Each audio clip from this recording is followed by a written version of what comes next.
Sir, Rahul Gandhi ಅವರು ಸುದ್ದಿಗೋಷ್ಠಿ ಮಾಡ್ತಾ ಇದ್ದಾರೆ. ಕರ್ನಾಟಕದ ಮತ್ತೊಂದು ಕ್ಷೇತ್ರದ ಉದಾಹರಣೆ ಕೊಟ್ಟು ಮತಗಳ್ಳತನ ಹೇಗಾಗ್ತಾ ಇದೆ, ಮತ್ತೆ 6,000 ಮತಗಳನ್ನ ಡಿಲೀಷನ್ ಮಾಡಲಾಗಿದೆ, ಮತ್ತೆ ಅಕ್ರಮವಾಗಿ ಡಿಲೀಷನ್ ಮಾಡಲಾಗಿದೆ ಅನ್ನೋಂಥದ್ದು. ಸರ್,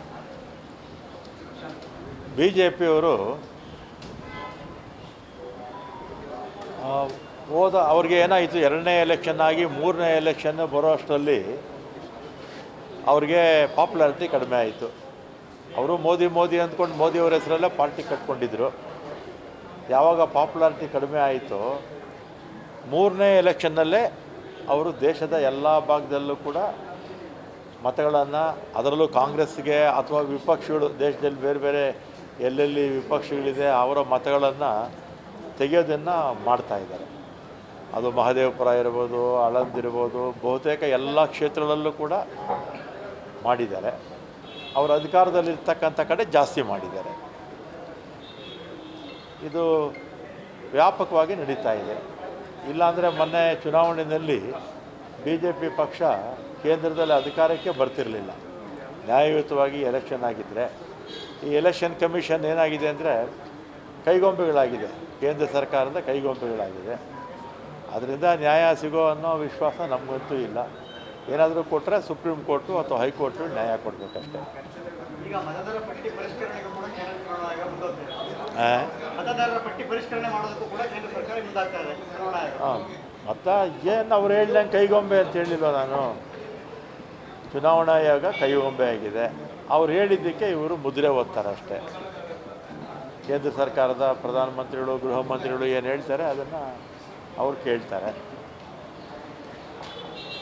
ಬಿಹಾರ ರಾಜ್ಯದಲ್ಲಿ ಇಲ್ಲೂ ಕೂಡ ವಿಶೇಷ ಪರಿಷ್ಕರಣಾ ಪ್ರಕ್ರಿಯೆಯನ್ನು ಆರಂಭ ಮಾಡಬೇಕು ಅನ್ನುವಂಥದ್ದು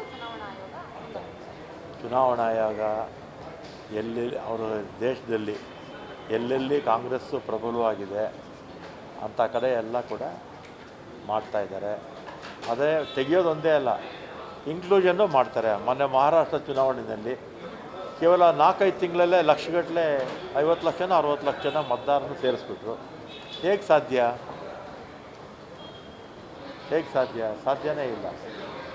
ಅದರಿಂದ ಮಹಾರಾಷ್ಟ್ರ ಚುನಾವಣೆ ಯಾವ ರೀತಿ ಗೆದ್ದರು ಅಂತ ಇಡೀ ದೇಶಕ್ಕೂ ಗೊತ್ತು, ಪ್ರಪಂಚಕ್ಕೂ ಗೊತ್ತು. ಮೋಸದಿಂದ ಗೆದ್ದಿರ್ತಕ್ಕಂಥದ್ದು. ಪಾರ್ಲಿಮೆಂಟ್ ಚುನಾವಣೆಯಲ್ಲಿ ಕಾಂಗ್ರೆಸ್ಸು, NCP, ಶಿವಸೇನೆ 30 ಸ್ಥಾನ ಗೆಲ್ತಾರೆ. ಇವ್ರು ಗೆದ್ದಿದ್ದು, BJP ಅಲಿಯನ್ಸ್ ಗೆದ್ದಿದ್ದು ಬರೀ 18 ಸ್ಥಾನ ಪಾರ್ಲಿಮೆಂಟಲ್ಲಿ. 4 ತಿಂಗಳಿಗೆ ಅಸೆಂಬ್ಲಿ ಎಲೆಕ್ಷನ್ ಆಗುತ್ತೆ. ಏನಾಗುತ್ತೆ? 30 ಸ್ಥಾನ ಗೆದ್ದವ್ರಿಗೆ ಅಸೆಂಬ್ಲಿನಲ್ಲಿ 70-80 ಸ್ಥಾನವೂ ಬರಲಿಲ್ಲ. 18 ಸ್ಥಾನ ಗೆದ್ದವ್ರಿಗೆ 200ಕ್ಕಿಂತ ಜಾಸ್ತಿ ಬಂತು.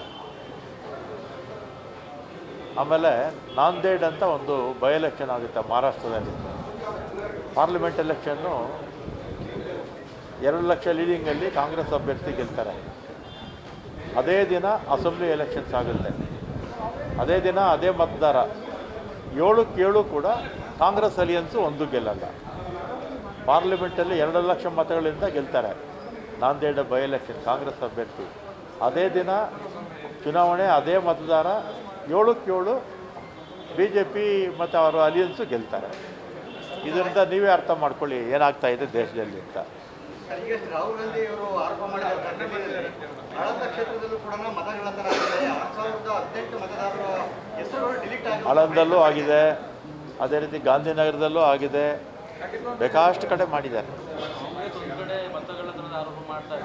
ನ್ಯಾಯಾಲಯದ ತೀರ್ಪನ್ನು ತಾವು ಗಮನಿಸಿದ್ದೀವಿ. ಮಾಲೂರು ಕ್ಷೇತ್ರದ MLA ನಂಜೇಗೌಡರ ಚುನಾವಣಾ ಮತನ್ನ ಸಿಂಧು ಅಂತ ಮಾಡಿದ್ದಾರೆ.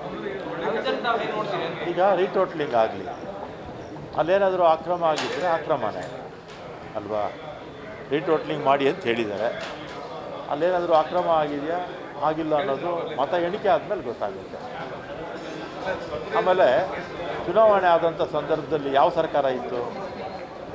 ನಮ್ಮ ಸರ್ಕಾರ ಇರಲಿಲ್ಲ, BJP ಸರ್ಕಾರನೇ ಇದ್ದಿದ್ದು ಅವತ್ತು.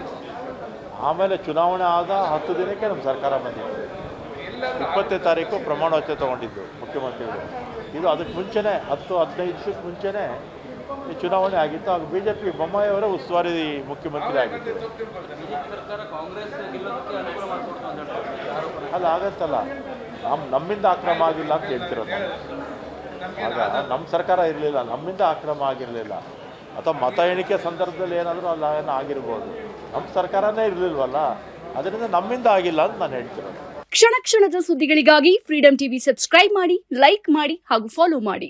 ಹೊಸ ಸುದ್ದಿಗಳ ನೋಟಿಫಿಕೇಶನ್ಗಾಗಿ ಬೆಲ್ ಐಕಾನ್ ಮೇಲೆ ಕ್ಲಿಕ್ ಮಾಡಿ.